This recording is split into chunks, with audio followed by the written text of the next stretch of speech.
O Senhor esteja convosco. Proclamação do Evangelho de Jesus Cristo segundo João.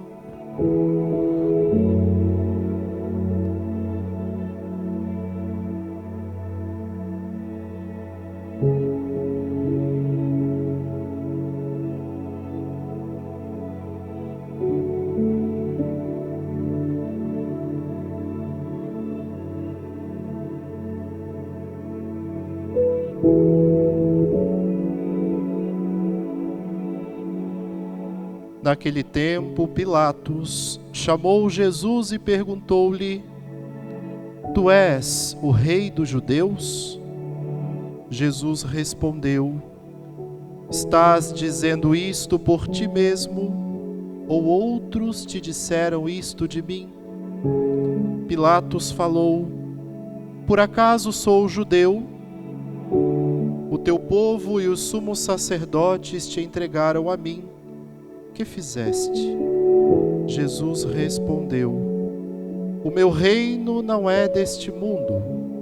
Se o meu reino fosse deste mundo, os meus guardas lutariam para que eu não fosse entregue aos judeus. Mas o meu reino não é daqui. Pilatos disse a Jesus: Então tu és rei? Jesus respondeu: Tu o dizes. Eu sou o rei.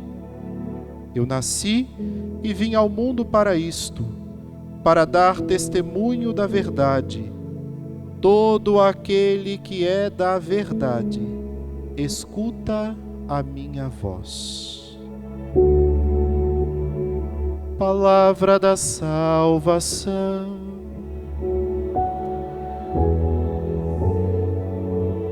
Podem sentar, irmãos e irmãs.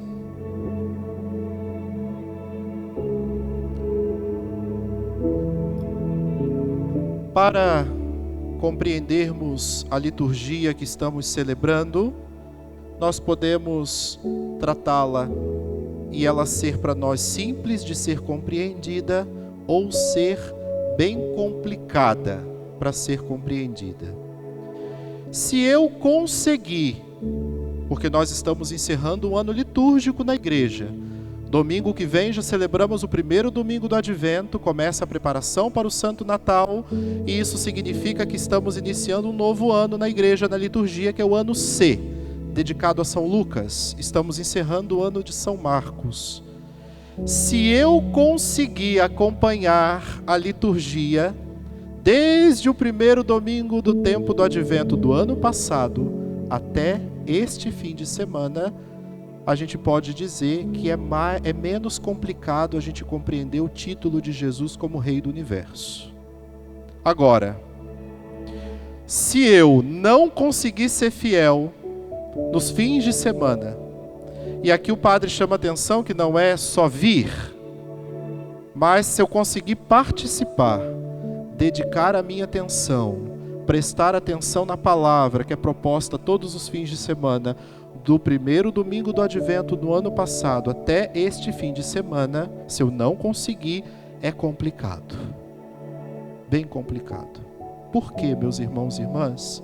Nós não estamos falando de um título que seja um título como os outros títulos de realeza que nós estamos acostumados a lidar. Nós estamos falando de coisas que aconteceram na Terra, mas que repercutiram diretamente na eternidade. Nós estamos falando de Deus. Nós não estamos falando de qualquer homem. Nós não estamos falando de ninguém que tem sangue azul e herdou um trono, como nós estamos acostumados a ver em seriados, em filmes e novelas e televisão. Nós estamos falando de um Deus que se vestiu de majestade. E essa majestade que vestiu nosso Deus é uma majestade completamente diferente da compreensão mundana que nós temos de reinado. Por isso, para entender a solenidade que a igreja nos propõe nesse fim de semana, é preciso que nós estejamos mais ligados a uma compreensão profunda da pessoa de Jesus e da tua palavra do que uma compreensão histórica da realidade. É claro que aqui nós poderíamos estudar, que não é o caso da homilia. Isso aqui não é faculdade, nem graduação, nem aula. Isso aqui é uma partilha da palavra, mas tem o seu lado catequético. Então aqui nós poderíamos abordar, para falar do reinado de Jesus, diversos aspectos históricos, culturais, bíblicos, narrativos. Tudo isso a gente poderia estudar. Mas o padre quer chamar sua atenção para duas coisas, para você tentar entender o que você está celebrando nesse fim de semana. Primeiro, nós estamos encerrando um ano litúrgico e toda a construção que a igreja fez ao longo desse ano litúrgico que está acabando, teve a intenção de fazer com que compreendêssemos que nós estamos lidando com um rei, que o padre já falou, não é como os outros. Ele tem algo particular que a gente já chega lá. Então é por isso que o padre falava, se eu conseguir acompanhar todos os domingos do ano, eu hoje consigo entender, nossa, o ano inteiro a igreja e a palavra de Deus estava me apontando sinais que definiam para mim e explicavam que reinado é esse desse Jesus que eu estou celebrando para encerrar o ano. Porque o reinado de Jesus, irmãos, ele foi construído. O Senhor construiu o seu reinado. E nessa construção que foi o reinado de Jesus, foram admitidas coisas muito boas, mas também coisas muito dolorosas. O reinado de Jesus tem a ver com a sua vida. O reinado de Jesus tem a ver com a sua missão. O reinado de Jesus tem a ver com a sua opção de vida. E a principal opção de vida de nosso Senhor foi obediência.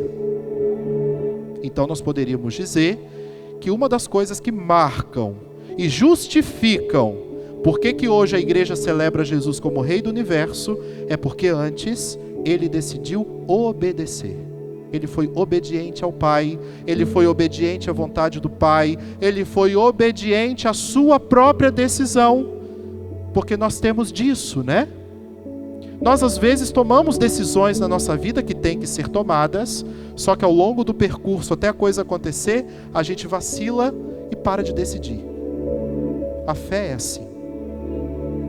Tem gente que acha que a fé é você dizer um dia que aceita Jesus e não precisa mais dizer dia nenhum. E não é assim que acontece. A fé exige de nós uma decisão que tem que se repercutir definitivamente, permanentemente na nossa vida. Eu decido ter fé, mas eu preciso decidir amanhã de novo, e terça-feira de novo, e domingo de novo, e semana que vem de novo, e mês que vem de novo, porque senão, meus irmãos, essa fé, ela não vai ser capaz de construir para mim o céu que me espera. O reinado de Jesus foi construído à base de muita coisa, à base de vidas salvas, à base de vidas sofridas, à base de discursos de curas, de milagres que custaram a vida do rei. Então, outro aspecto que nós poderíamos tratar para justificar por que o Senhor é Rei do Universo. Por que nenhum outro rei da história ganhou o título de Rei do Universo? E olha que nós tivemos grandes imperadores na história. E nós sabemos que os imperadores sempre foram considerados como filhos de Deus. Sobretudo na Grécia Antiga. Os imperadores eram chamados de filhos de Deus, de senhores. Por isso era importante a igreja chegar em Roma, para que esse título fosse atribuído a quem é rei de verdade. E aí, queridos irmãos e irmãs, quando nós olhamos para a construção desse reinado de Jesus, nós vamos perceber, dentre tantas coisas maravilhosas que o Senhor nos concedeu por meio do seu Filho, nós vamos perceber a presença. Deus, porque Jesus é Deus, Ele sempre esteve presente. Um verdadeiro rei é aquele que sempre está presente.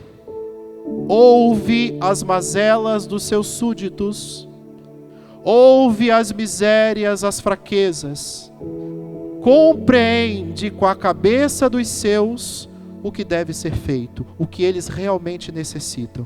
E por causa dessa presença permanente, nós podemos chamá-lo de Rei.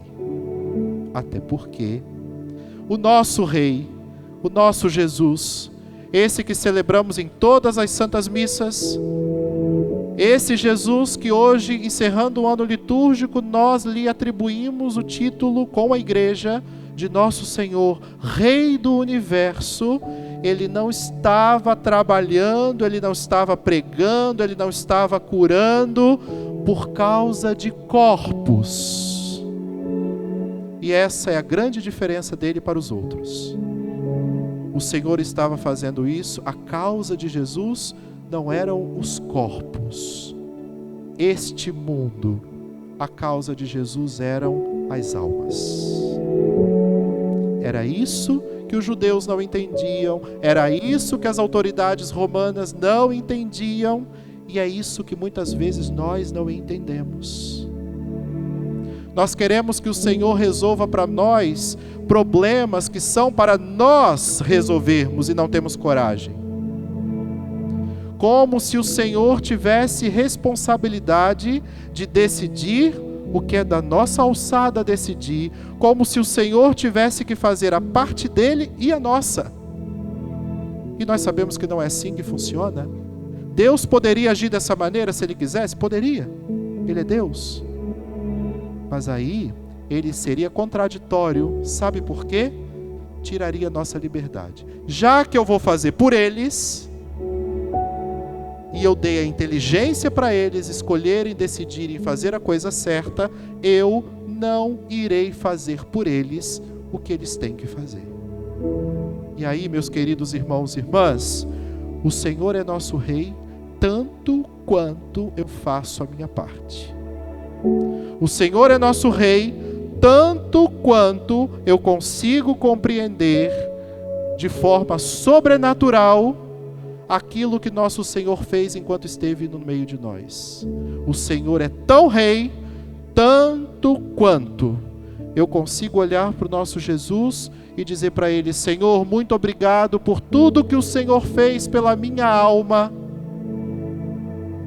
porque ela já não tinha mais solução até o Senhor vir à terra, redimir tudo, assumir tudo que era meu, inclusive o pecado, sem ter necessidade, porque o pecado não é de Deus, é humano.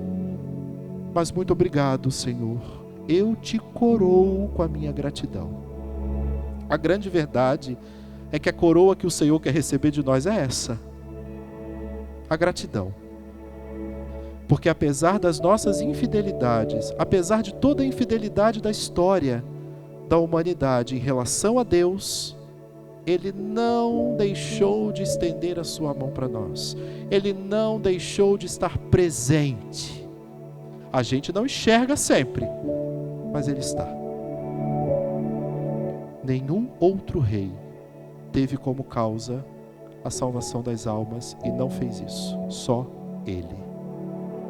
É Ele o legítimo, é Ele o original, é Ele o genuíno, é Ele que traz o sangue real, que nos salvou. Nós fomos banhados pelo sangue real do Cristo, porque foi um sangue de salvação. Por isso, meus irmãos, nós celebramos no último domingo do ano litúrgico essa verdade de fé. O Senhor é nosso Rei, porque como Ele não houve outro na história e nunca haverá.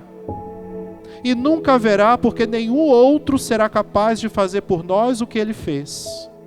Nenhum de nós poderá salvar uma alma como Ele salvou na cruz.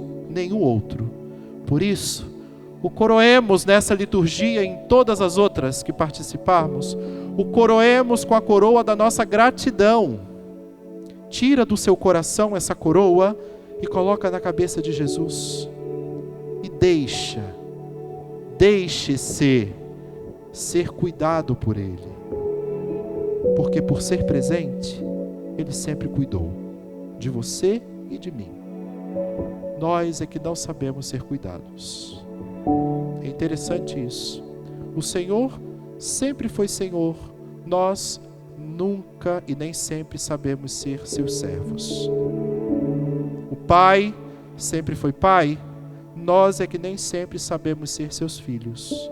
Maria sempre foi nossa mãe. Nós é que nunca ou quase sempre não sabemos ser seus filhos. Então que essa liturgia, essa Eucaristia e todas as outras cure o nosso coração rebelde em relação a Deus. Cure o nosso coração resistente, para que a gente possa se derramar em suas mãos e deixar que Ele cuide de nós como Ele quer cuidar. Louvado seja nosso Senhor Jesus Cristo.